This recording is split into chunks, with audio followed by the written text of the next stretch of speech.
மார்க்கெட்லயே கம்மி சேதாரத்துல இன்னும் 1% தள்ளுபடி கொடுப்போம். ஓகே, வைரநக கேரட்டுக்கு 5000 தள்ளுபடி கொடுப்போம். தள்ளுபடி திருவிழா. பிரகாசமான அபார்ட்மெண்ட்ஸ் நம்ம அம்பத்தூர்ல அம்பத்தூர் ரயில் நிலையத்திலிருந்து 5 minute டிரைவில் லக்ஸரி 2BHK மற்றும் 3BHK அபார்ட்மெண்ட்ஸ். அழகு வணக்கம். வணக்கம் பிருத்திவி. இன்னைக்கு உச்சநீதிமன்றம் நேற்று சொன்ன அந்த இடைக்கால உத்தரவை மீண்டும் உறுதிப்படுத்தி இருக்கு. அதில் கிட்டத்தட்ட பாஜகவுக்கு இது ஒரு பெரிய அடி அப்படின்னு பேசப்படுது. இஸ்லாமியர்கள் பலரும் என்ன சொல்லிட்டு வந்தாங்கன்னா, எங்களது இறுதி நம்பிக்கையா நீதிமன்றம் இருக்கு அப்படின்னு சொல்லிட்டு வந்தாங்க. இன்னைக்கு அந்த நீதிமன்றம் குறிப்பா சிறுபான்மை மக்களான இஸ்லாமியர்களுக்கு இன்னைக்கு உச்சநீதிமன்றம் கொடுத்த தீர்ப்புங்கிறது பெரிய அளவுல நம்பிக்கை கொடுப்பதா இருக்கிறதா சொல்லப்படுது. அதனுடைய பின்னணி இதை ஒரு பக்கம் தமிழக வெற்றி கழகம் எங்களால தான் அந்த வெற்றி கிடைச்சதுன்னு ட்விட்டர்ல பயங்கரமா ட்ரெண்ட் பண்ணிட்டு இருக்காங்க. அவங்க சொல்றது என்ன, உண்மையிலேயே அவங்க சொல்ற வழக்கறிஞர் வாதாடினாரா, இது குறித்து எல்லாம் பேசிடுவோம். அப்புறம் இன்னொரு பக்கம் பார்த்தா மகாராஷ்டிரா தமிழக அரசு இத்தனை நாளும் எதை கண்டு அஞ்சு இது வேண்டாம் வேண்டாம்னு சொல்லிட்டு இருந்ததோ இன்னைக்கு மகாராஷ்டிரால அது அரங்கேறி இருக்கு. ஹிந்தி மொழி பாடம் கட்டாயமா அங்க ஆக்கப்பட்டிருக்கு. அதனுடைய பின்னணி குறித்தும் பேசிடுவோம். அப்புறம் திடீர்னு டிடிவியை எடப்பாடி அன்பால் அரவணைச்சிருக்காரு. அது என்ன, அது பின்னணி என்ன அப்படிங்கறதையும் பேசிடுவோம். அப்புறம் முக்கியமான அந்த டாஸ்மாக் வழக்கு, அமித்ஷா முதற்கொண்டு எடப்பாடி முதற்கொண்டு கடுமையா விமர்சிக்கிற அந்த வழக்குல ஒரு பெரிய திருப்பம் வந்திருக்கு. இதுல கடந்த கால அதிமுக ஆட்சியும் இன்க்ளூட் பண்ணப்பட்டிருக்கு. அந்த விவரங்கள் குறித்தும் பேசிடுவோம். Welcome to sensation.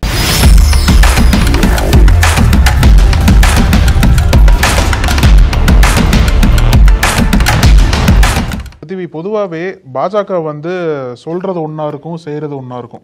அப்படிதான் நம்ம பல ஆண்டுகளா பார்த்துட்டு இருக்கோம் இல்லையா. இப்போ அந்த தேசிய கல்விக் கொள்கை என்ன சொன்னாங்க அப்படின்னா, ஹிந்தியை வந்து எங்கேயுமே திணிக்க மாட்டோம், அது விருப்பப்பட்டா படிக்கலாம், 3வது மொழியா விருப்பப்பட்டா படிக்கலாமே ஒழிய ஹிந்தியை வந்து திணிக்கவே மாட்டோம்னு சொல்லிட்டு ஸ்ட்ராங்கா பாஜக சொன்னாங்க. நான் முன்னாடியே சொன்ன மாதிரி சொல்றது ஒன்று செய்யறது ஒன்றா தான் இருக்கும். ஆனா செய்யறது என்ன அப்படின்னா ஹிந்தியை திணிச்சிருக்காங்க மகாராஷ்டிரால.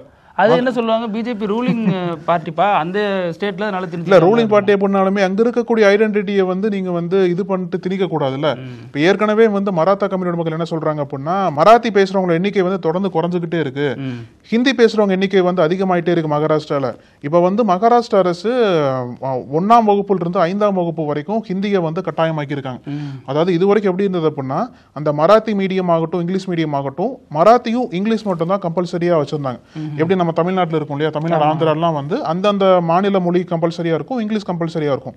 அதையும் தாண்டி இந்த கல்விக் கொள்கையில வந்து பாஜக என்ன சொன்னாங்க அப்படின்னா, இன்னொரு மொழியை வந்து விருப்பப்பட்டு மாணவர்கள் கத்துக்கலாம், எந்த மொழியை நாங்க வந்து திணிக்க மாட்டோம்னு சொல்லிட்டு இருந்தாங்க. ஆனா இன்னைக்கு மகாராஷ்டிரால வந்து கட்டாயமா 3வது மொழியா ஹிந்தியை திணிச்சிருக்காங்க.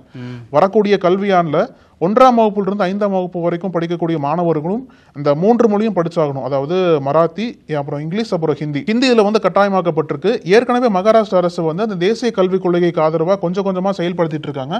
இப்போ அதோட அடுத்த கட்ட நகர்வா தான் பார்க்கப்படுது. இது வந்து உள்ளபடி அங்க இருக்கக்கூடிய மக்களுக்கு பெரிய அதிர்ச்சியை கொடுத்திருக்கு. ஏன் அப்படின்னா, ஏற்கனவே வந்து அந்த ரீஜனல் ஸ்டேட்ஸ் இருக்கு இல்லையா, அதாவது ஹிந்தி அதிகமா பேசப்படாத மாநிலங்கள் இருக்கு இல்லையா, அங்கெல்லாம் அந்த மாநில மொழிகளுக்கு ஹிந்தி வந்து பெரிய அச்சுறுத்தலா மாறும் அப்படின்ற ஒரு கருத்து வலுப்பெற்ற சமயத்துல தான் அங்கெல்லாம் வந்து டார்கெட் பண்ணி பாஜக ஹிந்தியை வந்து இது பண்றாங்க, ஹிந்தியை வந்து திணிக்கிறாங்க. அதனாலதான் தமிழ்நாடு ஆரம்பத்துல அகைன்ஸ்டா இருந்திருக்கு. நீங்க வந்து பாஜக இப்படிதான் சொல்வீங்க, ஹிந்தியை வந்து திணிக்க மாட்டோம்னு சொல்வீங்க, ஆனா ஹிந்தியை கண்டிப்பா திணிப்பீங்க. அதனாலதான் ஆரம்பத்துல இருந்தே நாங்க வந்து மும்மொழி கொள்கைக்கு அகைன்ஸ்டா பேசிட்டு இருக்கோம், மும்மொழி கொள்கையை வந்து நிச்சயமா ஏற்க மாட்டோம்னு சொல்லிட்டு தமிழ்நாடு ஸ்ட்ராங்கா சொல்றாங்க இல்லையா. அதற்கு முக்கிய காரணம் இதுதான். ஒருவேளை ஏத்துக்கிட்டான்னு வச்சுக்கோங்களேன், பாஜக இங்க வந்து மீண்டும் அந்த ஹிந்தியை திணிக்க ஆரம்பிப்பாங்க. அது வந்து தமிழ்நாட்டுக்கு எப்பவுமே ஒத்து வராது. இதை அதிமுக வச்சு புரிஞ்சுக்கணும்னு சொல்றாங்க எல்லாம். ஏன்னா நீங்க கூட்டணி வச்சிருக்கீங்க. ஒருவேளை மாநில சுயாட்சிக்கு ஒரு குழு அமைச்சாங்க இல்லையா, அதுல இருந்தே வெளிநடப்பு ஆதரவு பண்ணல. அவங்களோட மோட்டிவ் வந்து திமுக வீழ்த்துறது ஒரு மோட்டிவா இருந்தாலும், இந்த பக்கம் வந்து மாநில உரிமைகள், மாநில சுயாட்சியை வந்து நீங்க விட்டு கொடுக்க கூடாதுல்ல. ஏன்னா நீங்களும் மாநில கட்சி தான். நீங்க பாஜக கூட்டணி வச்சதுக்கு அப்புறம் ஒருவேளை உங்களோட கூட்டணி ஜெயிச்சு வந்துட்டான்னு வச்சுக்கோங்களேன், மகாராஷ்டிரால என்ன நடந்ததோ அதான் தமிழ்நாட்டிலேயே நடக்கும். திணிக்க மாட்டோம்னு சொல்லுவாங்க, ஆனா செய்யறது வேறையா இருக்கும் பாஜக. இதுதான் பாஜகவோட பெரிய பிளான். இப்போ இத்தனை நாளா திமுக, விசிக, தாவேகா போன்ற கட்சிகள்லாம் என்ன சொல்லிட்டு வந்தாங்க அப்படின்னா, இது வந்து பாஜக எப்பவுமே சொல்றது ஒண்ணு, நீங்க சொல்றதுதான். ஆனா அவங்களோட நோக்கம் என்னவா இருக்குங்கிறத வச்சுதான் நம்ம இதை முடிவுக்கு வர முடியும். ஹிந்தி இல்லம்பாங்க. தமிழ்நாட்டிலே முதல்ல சிபிஎஸ்இ போன்ற பள்ளிகள் எல்லாம் எத்தனை தமிழ் ஆசிரியர்கள் இருக்காங்க, தமிழ் சொல்லிக் கொடுக்கறதுக்கான ஆசிரியர்களே சிபிஎஸ்இ இல்ல. இவங்க எப்படி மற்ற மாநிலங்களை முதல்ல தமிழை போய் சொல்லி தரட்டும், அப்புறம் இங்க வந்து ஹிந்தியை சொல்லி தரட்டும் அப்படின்னு தான் சொல்லிட்டு வந்தாங்க இல்லையா. இப்ப இத்தனை நாளா அவங்க எதை கண்டு பயந்தாங்களோ, NEP தேசிய கல்விக் கொள்கை 2020 இதன் அடிப்படையில மகாராஷ்டிரால இன்னைக்கு ஹிந்தி திணிக்கப்பட்டு அது அமலாக்கப்பட்டிருக்கு அப்படிங்கறத. இன்னொரு முக்கியமான செய்தி என்னன்னா, முன்னாடியே சொன்ன மாதிரி இந்த மகாராஷ்டிரா அந்த மராத்தா கம்யூனிட்டி இருக்காங்க இல்லையா, அவங்கள பெருவாரியான மக்கள் வந்து ஹிந்தியை வந்து வெறுக்கிறாங்க. அதாவது ஹிந்தி வந்து எங்களோட ஐடென்டிட்டியை வந்து அழிச்சிருச்சு. அதுல முக்கியமா சொல்லணும் அப்படின்னா, இந்த ராஜ் தாக்கரே இருக்கார்ல, மகாராஷ்டிரா நவநிர்மாண் சேனா, சமீபத்துல கூட பெரிய அளவுல போராட்டம் பண்ணிருந்தார். அதாவது ஹிந்தி பேசும் மக்கள் வந்து அதிகமாயிட்டாங்க, அதனால மகாராஷ்டிரா மராத்தாவோட அந்த மராத்தி மொழியோட ஐடென்டிட்டி வந்து அழிஞ்சுக்கிட்டே இருக்கு, அதை வலியுறுத்தி வந்து போராட்டம் பண்ணாங்க. இந்த நிலையில தான் அந்த போராட்டத்தையும் கடந்து இந்த ஒரு மொழி திணிப்பு என்பதை மகாராஷ்டிரா பண்ணியிருக்காங்க. அவ்வளவு வேணாம், மகாராஷ்டிராவுடைய மொழி படங்கள்ல என்ன இருக்கு, ஹிந்தி படமா தானே இருக்கு, ஹிந்தி படமா தான் இருக்கு. அதுவே உங்க மொழியை அழிச்சதா தான் சொல்லப்படுது. இன்னொன்னு உத்தவ் தாக்கரே அந்த மகாராஷ்டிரா மண்ணின் மைந்தர்னு சொல்லிக்கிறவரு இன்னைக்கு ஒரு ஸ்டேட்மெண்ட் சொல்லியிருக்காரு, நான் வந்து இறந்தாலுமே இந்துத்துவத்தை விட மாட்டேன், பிஜேபி விட்டு தள்ளி இருந்தாலும் இந்துத்துவத்தை நான் எப்பவுமே நெருக்கமா தான் இருப்பேன், அதை எப்பவுமே விட்டு தர மாட்டேன் அப்படின்னு இருக்காரு. இந்தியா கூட்டணிலாம் இதுக்கு எதிராக பேசிட்டு இருக்காங்க, இவர் இந்தியா கூட்டணியில உட்காந்துக்கிட்டு இந்தியா கூட்டணிக்கு எதிராகவே பேசிட்டு இருக்காரு. இதுல இன்னொரு முக்கியமான விஷயம் என்ன நாகப்பதிவி, பாஜக வந்து ஒன்னு இதுல கவனிக்கணும்னு சொல்றாங்க. அதாவது ஹிந்தி பேசாத மாநிலங்கள்ல நீங்க வந்து ஹிந்தியை எந்த அளவுக்கு திணிக்கிறீங்களோ அந்த அளவுக்கு உங்களுக்கு வந்து தோல்விதான் கிடைக்கும் அப்படின்னு சொல்றாங்க. ஏன்னா அதுக்கு உதாரணம் என்ன சொல்றாங்க அப்படின்னா, வெஸ்ட் பெங்கால்ல சொல்றாங்க. வெஸ்ட் பெங்கால்ல பல பாஜக தலைவர்கள் என்ன சொல்றாங்க அப்படின்னா, ஹிந்தியோட ஆதிக்கம் அதிகமா வந்ததுனால பெங்காலி மொழி பேசுறவங்க ரொம்பவே குறைஞ்சிட்டாங்க அப்படின்ற ஒரு கவலையை வெளிப்படுத்தினாங்க இல்லையா. இப்ப 2021 தேர்தல் நடந்தது வெஸ்ட் பெங்கால்ல. அப்ப வந்து பாஜக சார்பா மோடி ஆகட்டும் அமித்ஷா ஆகட்டும் எல்லாருமே ஹிந்தியை தான் முன்னெடுத்து பிரச்சாரம் பண்ணாங்க. அங்க வந்து அந்த மக்களுக்கு எடுபடவே இல்லை, எங்களோட மொழியில நீங்க வந்து பிரச்சாரம் பண்ணுங்க. இதை தான் மம்தா பானர்ஜி கரெக்டா கவுண்டர் பண்ணி பெங்காலுக்கு பெங்காலோட மக்கள் தான் தேவைன்னு சொல்லிட்டு பிரச்சாரத்தை பண்ணி பாஜக தோக்கடிக்க வச்சாங்க இல்லையா. பாஜகவோட தோல்விக்கு மிக முக்கியமான காரணங்கள்ல ஒன்று அவங்க பண்ண ஹிந்தி பிரச்சாரம். அது மாதிரி ஹிந்தி பேசாத மாநிலங்களில் தொடர்ந்து நீங்க வந்து ஹிந்தியை திணிக்கும் போது பாஜக தோல்விதான் கிடைக்கும் அப்படின்றத வெஸ்ட் பெங்கால் ஒரு பெரிய உதாரணமா சொல்லலாம். இப்ப அதே மாதிரி இந்த பக்கம் வந்தோம் அப்படின்னா, தமிழ்நாட்டை பொறுத்த வரைக்கும் எடப்பாடி பழனிசாமி திடீர்னு டிடிவி தினகரனுக்கு ஒரு நேசக்கரம் நீட்டி இருக்காரு. அதாவது இந்த வழக்கு எப்ப பதிவு பண்ணப்படுது, என்ன வழக்கு அப்படின்னா 2019 எடப்பாடி பழனிசாமி இணை ஒருங்கிணைப்பாளர் ஓ பன்னீர்செல்வம் கட்சியோட ஒருங்கிணைப்பாளராக இருந்த காலகட்டம். அந்த காலகட்டத்தில் இவர் டிடிவி தினகரன் தனியா வந்து கட்சி தொடங்குறாரு, அமமுக இவங்களுக்கு எதிராக கட்சி தொடங்குறாரு. அதுல கிட்டத்தட்ட 2 கட்சிகளையும் ஒரே மாதிரி இருக்கும். என்ன ஒரு வித்தியாசம்னா, இதுல அண்ணா இருப்பாரு, இதுல ஜெயலலிதா இருக்கிறாங்க. சோ இந்த வந்து ஒரே மாதிரி இருக்கு, ஜெயலலிதா படம் பேர்லாம் அவர் பயன்படுத்தக்கூடாது, அந்த கொடி நிறம் கூட ஒரே மாதிரி இருக்கு, 25 லட்சம் ரூபாய் ஃபைன் போடணும் அப்படிங்கறதெல்லாம் எடப்பாடி பழனிசாமி ஓபிஎஸ் சேர்ந்து போட்ட ஒரு கேஸ். அது 5 வருஷமா அப்படியே நிலுவையிலே இருந்துச்சு.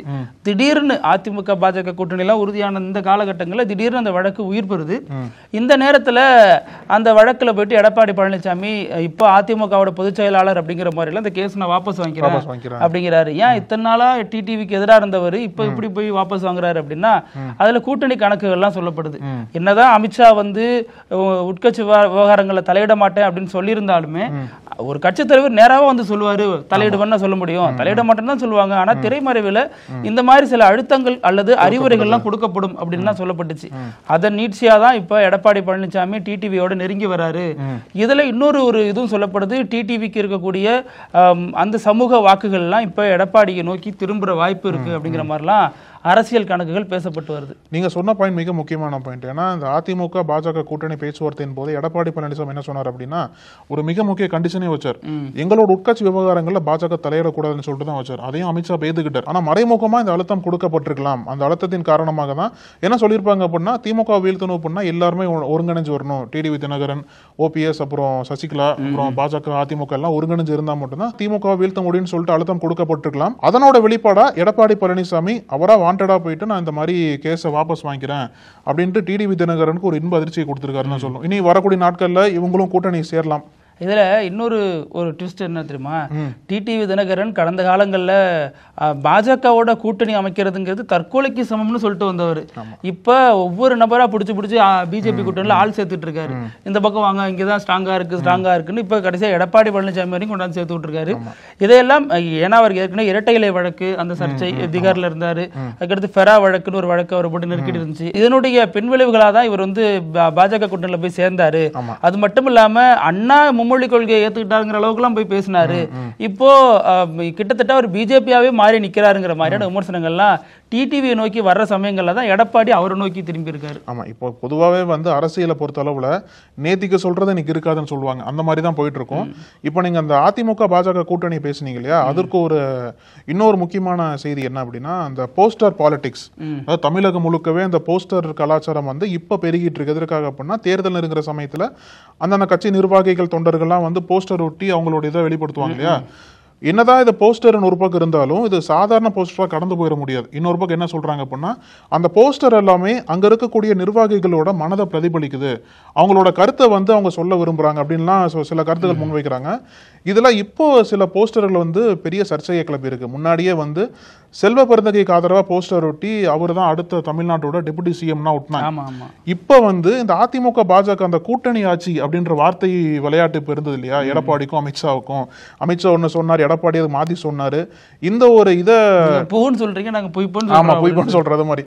இதுக்கப்புறம் என்ன பண்ணிருக்காங்க அப்படின்னா, திருநெல்வேலியில நயினா நாகேந்திரன் தான் தமிழ்நாடோட அடுத்த சிஎம்மா வருவார் அப்படின்ட்டு அவருக்கு ஆதரவா போஸ்டர் ஒட்டி இருக்காங்க. ஏற்கனவே வந்து அமித்ஷா என்ன சொன்னாரு, ரொம்ப அதிகமா இருக்கு தமிழ்நாட்டுல, நான் தான் சிஎம், நான் தான் ஒரு சிஎம் போஸ்டுக்கு எத்தனை பேர் அடிச்சுக்கிறாங்க பாருங்க.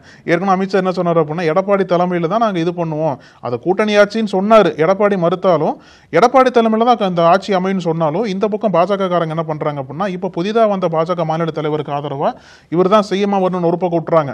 ஆனா இப்போ இந்த பக்கம் திமுக கூட்டணியில ஏற்கனவே காங்கிரஸ் ஒரு பெரிய ட்விஸ்ட் வச்சாங்க இல்லையா, அதே மாதிரி விடுதலை சிறுத்தைகள் என்ன பண்றாங்க அப்படின்னா, திருமாவளவனுக்கு ஆதரவா 2026 கூட்டணி ஆட்சி வேணும் அப்படின்னு இவங்களும் வலியுறுத்தி போஸ்ட் ஓட்ட ஆரம்பிச்சிருக்காங்க. அதை வந்து திருமாவே சொல்லியிருந்தாரு, அந்த கூட்டணி ஆட்சிங்கிறது ஒரு நியாயமான கோரிக்கை தான், ஆனா அதற்கான காலம் இன்னும் கனியில, இப்பவே கேட்கறது ரொம்ப ப்ரீமெச்சூரா இருக்கும் அப்படிங்கிற வகையில் அவர் ஒரு விளக்கம் கொடுத்திருந்தாரு இந்த கருத்தை ஒட்டி. இப்போ இன்னொரு முக்கியமான தீர்ப்பு இன்னைக்கு உச்சநீதிமன்றம் கொடுத்திருக்கு. அது மீண்டும் மோடி ஆட்சிக்கு வந்த ஒரு பெரிய அறின்னு தான் பார்க்கணும்.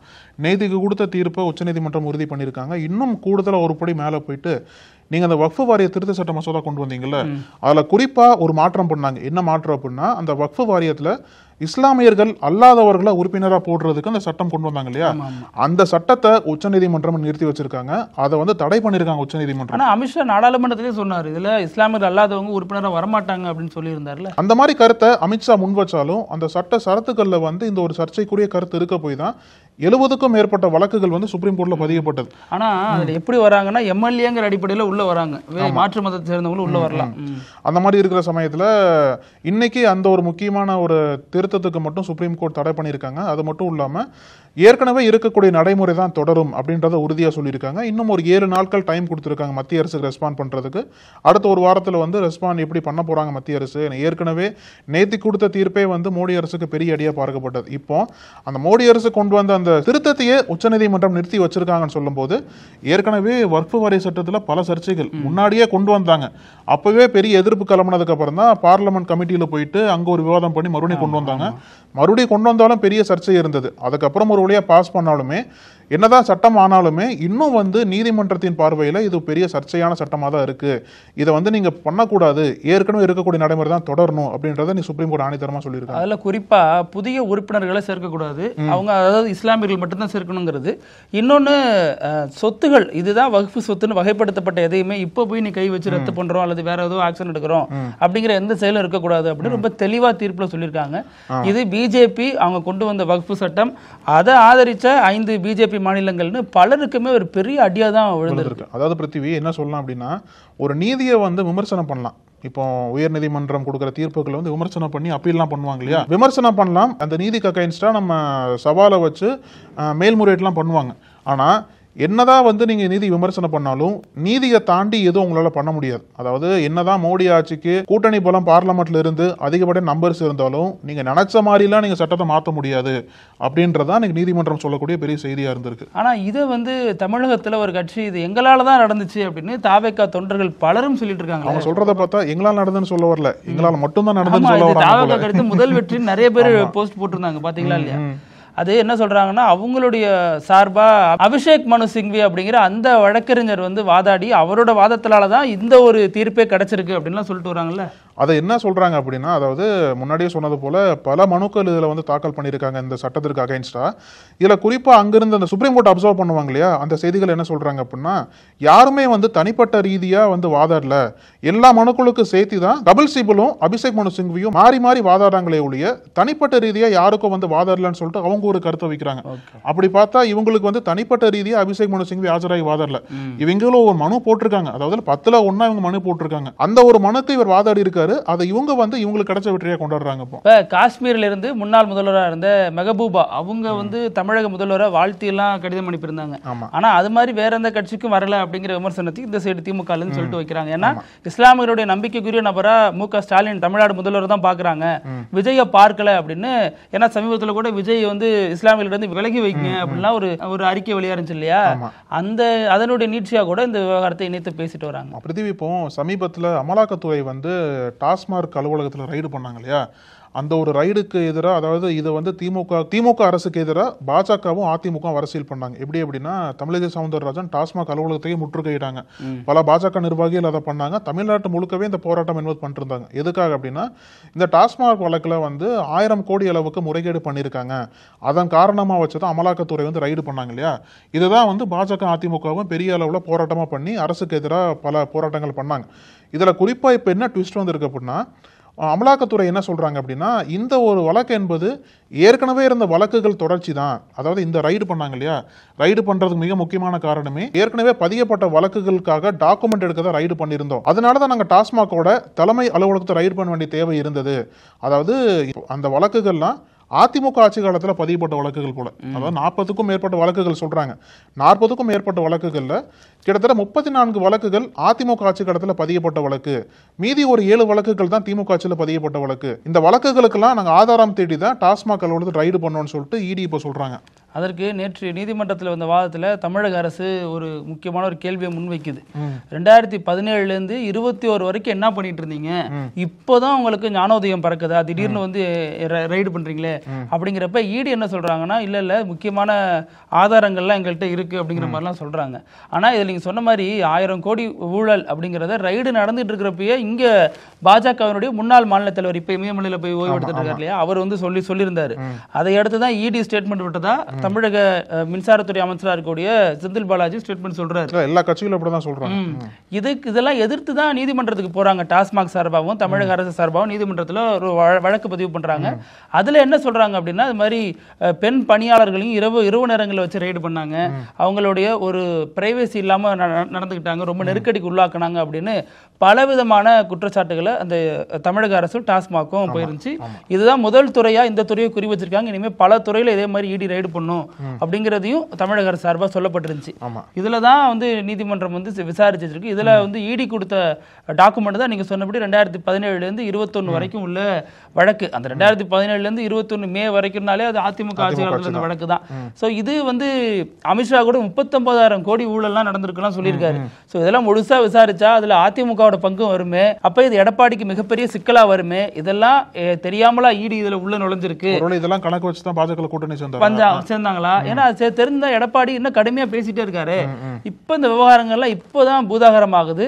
இது வந்து எப்படி கிணறு தோண்ட போய் பூதம் வந்த கதையை வேற ஏதோ தேட போய் அதிமுக மாட்டிக்கிச்சா அப்படிங்கிற கேள்விகளையும் பலரும் எழுப்பிட்டு வராங்க. அதாவது இந்த 2 ஆட்சி காலத்திலையும் பல குற்றச்சாட்டுகள் இருக்கு டாஸ்மாக் தொடர்பா. அதாவது இதுல அமலாக்கத்துறை வைக்கக்கூடிய குற்றச்சாட்டு என்னவா இருக்கு அப்படின்னா, இந்த டெண்டர் தொடர்பா முறைகேடு பண்ணிருக்காங்க, டிரான்ஸ்பர் பண்ணுவாங்கல்ல அதுல முறைகேடு. இப்போல்லாம் பெரிய சர்ச்சை, திமுக ஆட்சியில பெரிய சர்ச்சை போயிட்டு இருக்கு. டாஸ்மாக்ல வந்து ஒவ்வொரு இதுக்கும் வந்து கூட விலை வச்சு விற்கிறாங்க அப்படின்லாம் பல சர்ச்சைகள் போயிட்டு இருக்கு இல்லையா. இத்தனை குற்றச்சாட்டுகளுக்கு எதிராக தான் இடி வந்து கேஸ் ஃபைல் பண்ணிருக்காங்க. ஆனா அந்த கேஸ்ல பெருவாரியான கேஸ் வந்து அதிமுக ஆட்சி காலத்துல ஃபைல் பண்ணப்பட்டன்னு சொல்லிட்டு அமலாக்கத்துறை சொல்லியிருக்காங்க. இதுல இடியோட ஸ்டைல் பாத்தீங்கன்னா இந்த மதுபானத்தை தான் தொடர்ந்து குறி வச்சுட்டு வராங்க. டெல்லியில அவங்க தெலுங்கானா கவிதா இப்படி பலரும் அரெஸ்ட் பண்ணி உள்ள வச்சாங்க. அதுதான் அந்த நிலைமை தான் ஸ்டாலினுக்கும் வரும், உதயநிதிக்கும் வரும் அப்படின்னு சொல்லிட்டு இப்ப அதிமுகவை சேர்ந்த தம்பிதுரை இடையில ஒரு ஸ்டேட்மெண்ட் சொல்லியிருந்தாரு. சோ அதெல்லாம் நீங்க நினைச்சு பாத்தீங்கன்னா ஒரு ஐடியாவுக்கு வர முடியும், எதை நோக்கி இந்த வழக்கு நகர்த்தப்படுது அப்படிங்கிறது. அப்புறம் நம்ம நிகழ்ச்சியினுடைய கடைசி பகுதி இப்படி எல்லாமா நடக்கும், இப்படியானா உண்மையிலே யாருக்கும் நடக்கக்கூடாது. அப்படி என்ன நடந்துச்சு? அது என்ன நடந்துச்சுன்னா, ஒரு அழகான குடும்பம், கணவர் மனைவி ஒரு மகள். கணவர் அது உத்தரப்பிரதேச ஃபேமிலி இது, ஆனா கணவர் வந்து பெங்களூர்ல வேலை பார்க்கறாரு. அதனால மனைவியும் மகளும் ஊர்ல இருக்காங்க. அந்த பொண்ணுக்கு வந்து கல்யாண வயசு வந்துருச்சு இப்ப, அதனால அந்த பொண்ணு கல்யாணம் பண்ணலாம்னு முடிவு எடுத்திருக்காங்க. பையன் பக்கத்துல ஜார்க்கண்ட்ல பார்த்து முடிவு பண்றாங்க கல்யாணம். பையன் நல்ல பையன், பொண்ணுகிட்ட பேசுறாப்புல. நாளடைவில் பொண்ணோட அம்மா கிட்ட போன் அதிகம் பேசுறாரு. சரி மாமியார்ட்ட தானே பேசுதான்னு சொல்லிட்டு பொண்ணு விட்டுடுச்சு. வீட்டுக்காரருக்கு கொஞ்சம் சந்தேகம் வந்துடுச்சு, என்னடா அவ்வளவு நேரம் பேசுறாப்புலையே அப்படின்னு. அதை எடுத்து பார்த்தா சரி இல்லை புதுசா கல்யாணம் ஆகுது, மாமியார் தெரிஞ்சுக்கிறாங்க, குடும்பத்தை பத்தி தெரிஞ்சுக்கிறாங்க, இதுல என்ன இருக்குன்னு சொல்லி விட்டுட்டாங்க.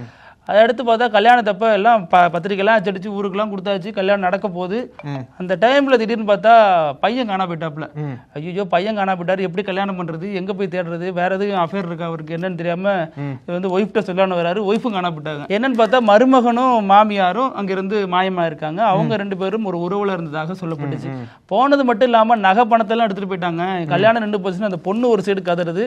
அந்த மாமியார் அவருடைய கணவர் மாமனார் அவர் இன்னொரு பக்கம் அவர் புலம்புறாரு, இது ரொம்ப வேதனையா இருக்கு, எனக்கு எங்க போய் சொல்றதுன்னு தெரியல அப்படின்னு. இப்படி ஒரு வாரம் கழிச்சு அவங்களை வந்து பிடிச்சு போலீஸ் விசாரிக்கிறப்ப நான் நகையெல்லாம் எடுக்கல அப்படின்னு அந்த மாமியார் அவங்க விளக்கம் கொடுக்குறாங்க. அதை எடுத்து அவங்க சொல்றதுதான் ஹைலைட்.